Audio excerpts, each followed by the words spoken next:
चाहे आप राजनीति में हो, समाज नीति में हो, सर्विस में हो, बिजनेस में हो, कहीं भी हो, घर में हो, गृहस्थी में हो, पारिवारिक हो, सामाजिक हो, साधु बन गए हो, कुछ भी हो गए हो, लेकिन खुद को बदलने पर आप अपने मन को केंद्रित कीजिए।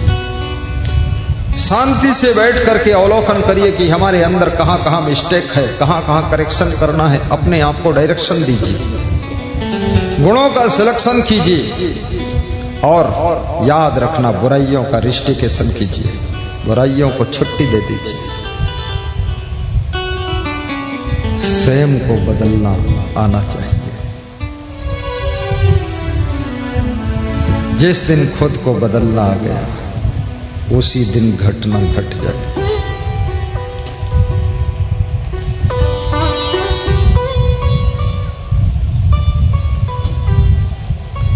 पानी माही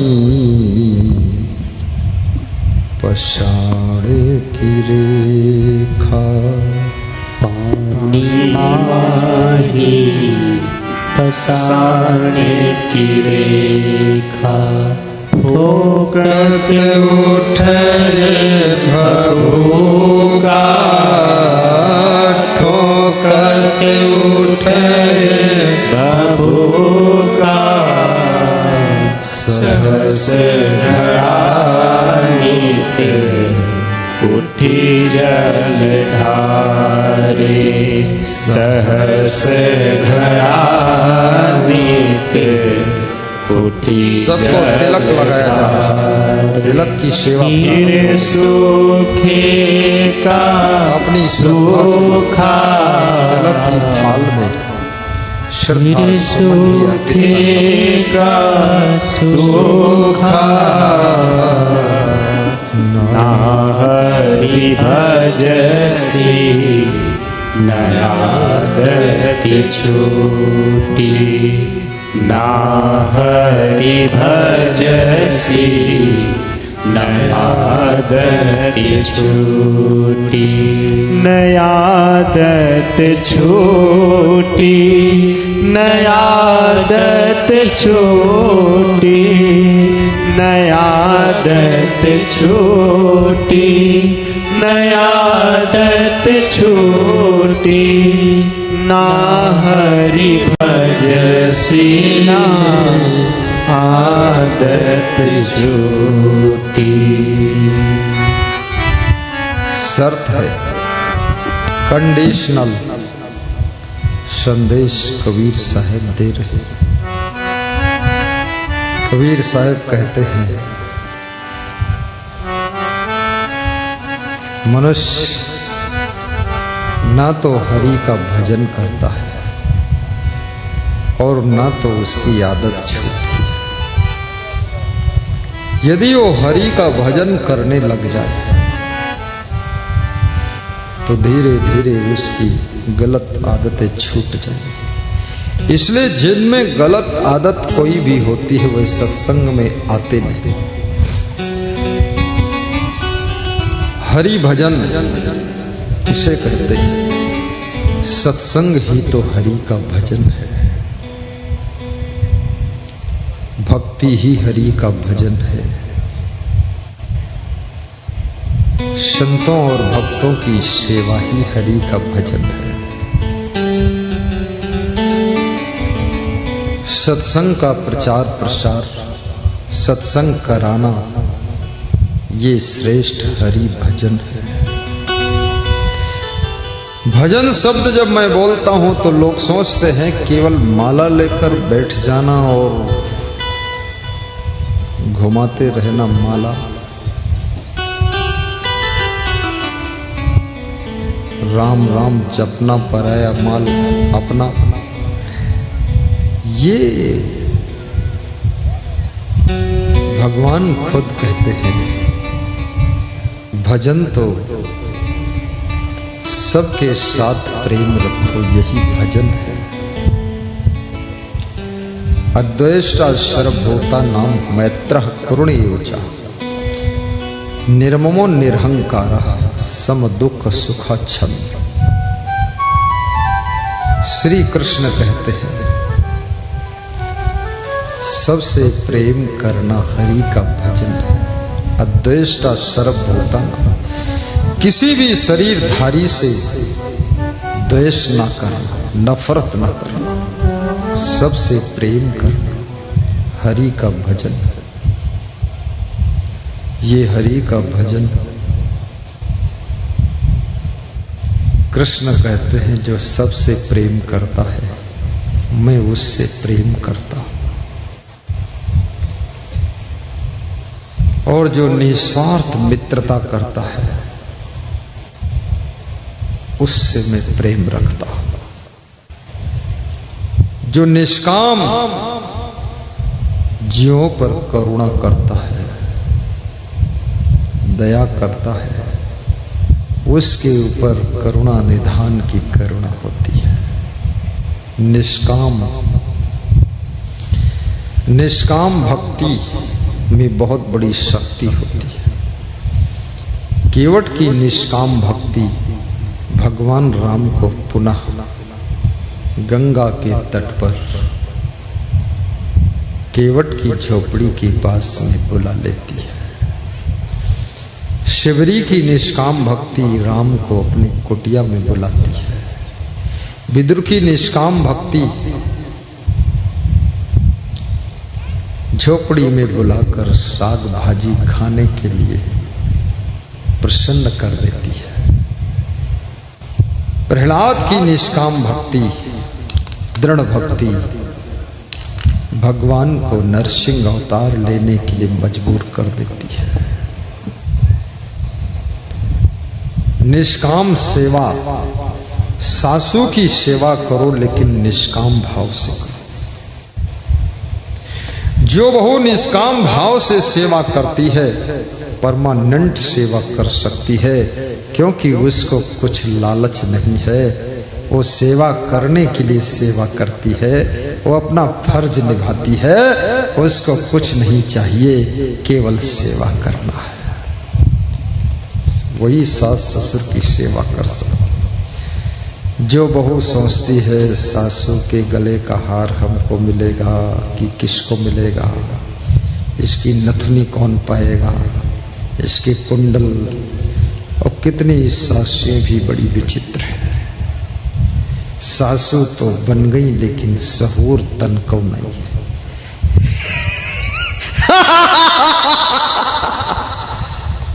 अरे सासू बहुत बड़ा पद है। पहली बात बेटी होना, फिर बेटी से बहू होना, फिर बहू से मां होना, फिर मां से सासू होना। क्या बात करते हो जनाब, पदोन्नति हो रही है और सहूर तन को नहीं। थोड़ा सहूर आना चाहिए।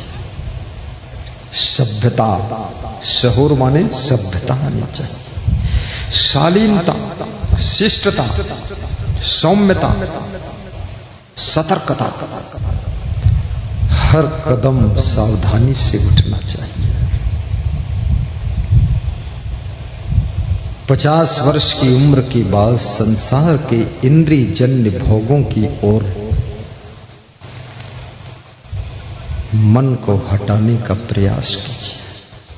50 के बाद तुम्हारे जीवन में त्याग का प्रवेश होना चाहिए।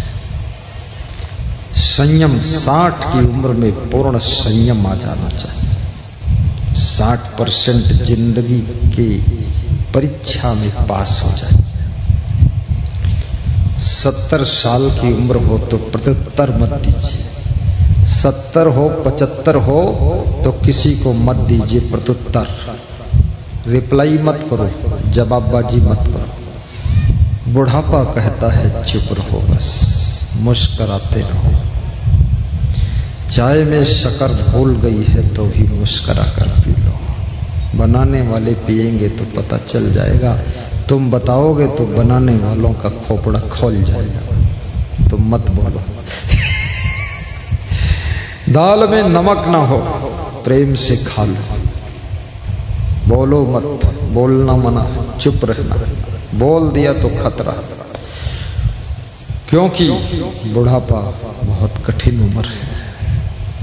असहाय अवस्था है, असमर्थ। शरीर की स्थिति असमर्थ हो जाती है। जिनके हित सब कुछ करते रहूं, दिन रात जरते हो मरते रहूं, ऊधम की धरती धरते रहूं, दैयों का नेक न डरते रहूं, वही कहीं की बुढ़वा भोंपा है, पन सबसे गाढ़ बुढ़ापा है, पन सबसे गाढ़ बुढ़ापा। एक बूढ़ा व्यक्ति सुना रहा था मुझको, कह रहा था जिन बच्चों के लिए, जिन पोतों के लिए दिन रात करते धरते रहे, जरते मरते रहे, उनके लिए ना मालूम कितना उपद्रव किया, बच्चों के लिए, बहुओं के लिए, पोतों के लिए, पोतियों के लिए, भगवान को भी नहीं डरा, भगवान को भी एक किनारे रखकर सब पाप करके धन लाया। अंत में वही लोग कहते हैं बुढ़वा भोंपा है। भोंपा जानते हो? बर्फ बेचने वाले जो एक गुब्बारा जैसा हॉर्न होता उनके पास, उसको दबाते तो बोलता पौ, फिर दबाते पौ पौ, ये भोंपा। तो तुम जब बोलते हो तो वो तुमको भोंपा कहते हैं, भोंपा। जिनके हित सब कुछ करते रहो, दिन रात जरती और मरते रहो, ऊधम की धरती धरते रहो, और भगवान को नेक न डरते रहो, वही कहीं की बुढ़वा भोंपा है, पन सबसे गाढ़ बुढ़ापा है, पन सबसे गाढ़ बुढ़ापा है। पति पत्नी की उम्र लगभग बराबर होती है, 2-4 साल का फर्क हो सकता है। कितने पति लोग भी अपनी पत्नी को कहते हैं ये डोकरी है, बुढ़िया है, बुढ़िया। ऐसा लगता है ये बड़े छोकरा है। क्या बोल रहे हो, तुम भी तो डोकरा हो गए। यदि वाइफ डोकरी तो तुम डोकरा, जब वो थी छोकरी तुम थे छोकरा। बहुत भाषा मत बोलो। अगर तुमको एक बार वो कह दे कि डोकरा है, बुढ़वा है, तो तुम कुदाल ही मार दोगे। तुम्हारा स्वभाव में जानते। तो ऐसी बात मत बोलो। वाइफ से भी 80 साल की उम्र में बोला करो, अरे तुम अभी भी बहुत सुंदर दिख रही हो। इतना सुनकर वाइफ मुस्कुरा देगी, हाँ अभी कोई क्या कम हूं। थोड़ा बोलना सीखो, खुश करना सीखो। पति को भी कहा करो कि अरे अभी तो आप बहुत सुंदर दिख रहे हैं, भले बंदर दिखता है, दिखने दो, सुंदर बोल दो, क्या फर्क है। आज मेरा एक संत बोल रहा था मुझको, मैं स्नान करके निकला राकेश सिंह के कमरे, उसमें बाथरूम से बाहर निकला तो बाहर वॉश बेसिन जहाँ लगी वहाँ शीशा लगा, तो शीशा में मैं भी देखा, वो भी मेरे को देख लिया शीशा में। बोला भगवान का रूप है, भले ही रूप तो इंसान का ही, भगवान बोला ताकि गुरु खुश हो जाए, जो है सो। होशियार हो गया मेरे साथ सत्संग सुनते सुनते, वो भगवान का रूप बताया तो मैं देखा, मैंने सोचा भगवान का रूप ये तो वैसे ही जैसा पहले था, ये भगवान क्या हो गए। तो थोड़ा सा प्रशंसा भी करना सीखो जिंदगी में, और हंसना भी सीखो, ये सीखना पड़ेगा आपको। गम खाना भी सीखो।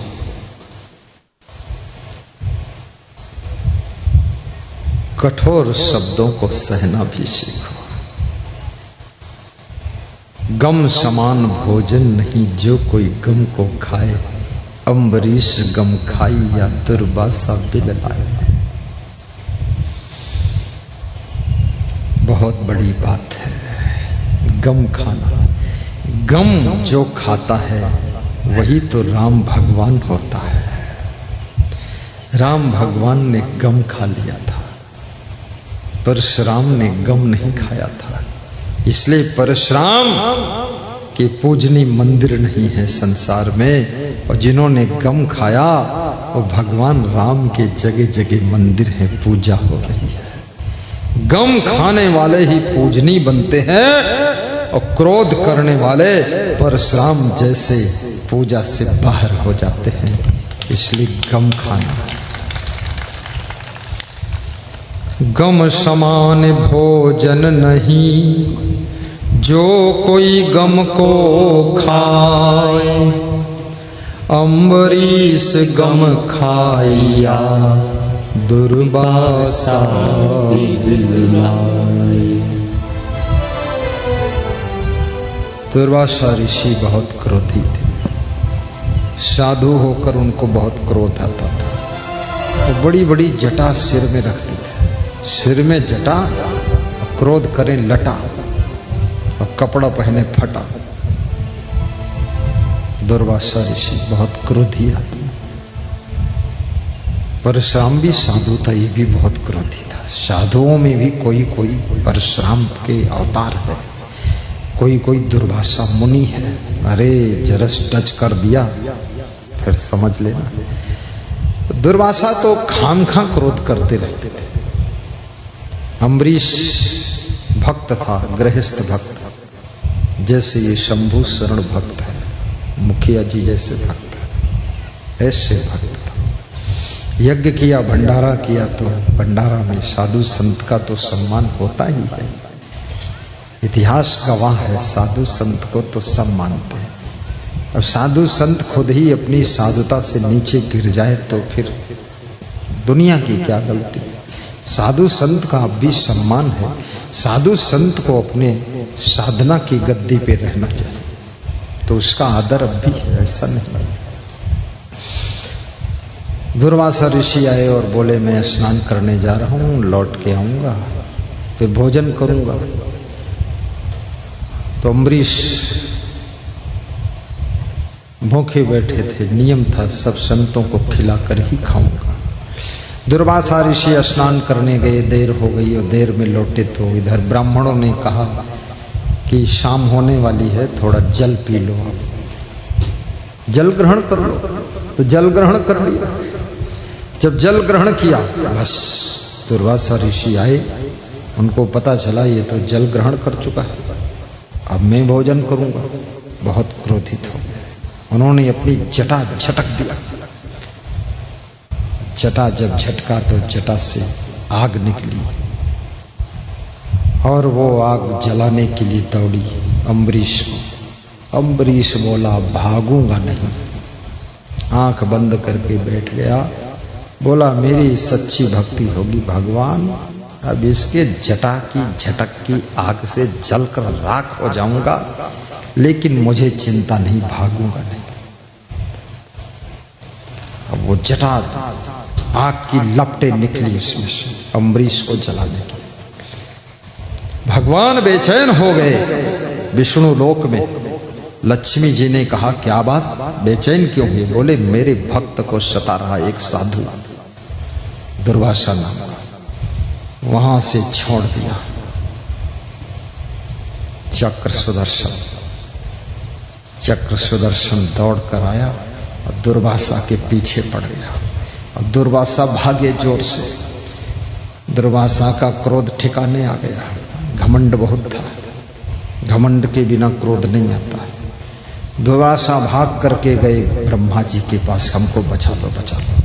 बोले हम नहीं बचा पाएंगे, ये विष्णु भगवान का क्रोधित चक्र सुदर्शन आया, दूसरी जगह जाओ। शंकर भगवान के पास पहुंचे, आप बचा लो। बोले अरे निकलो यहाँ से, नहीं तो पूरा सब तहस नहस हो जाएगा शिवलोक। विष्णु भगवान प्रकोपित हो गए।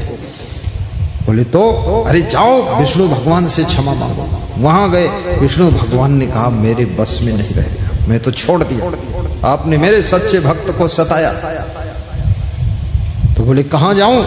बोले उसी भक्त अम्बरीश से क्षमा मांगो।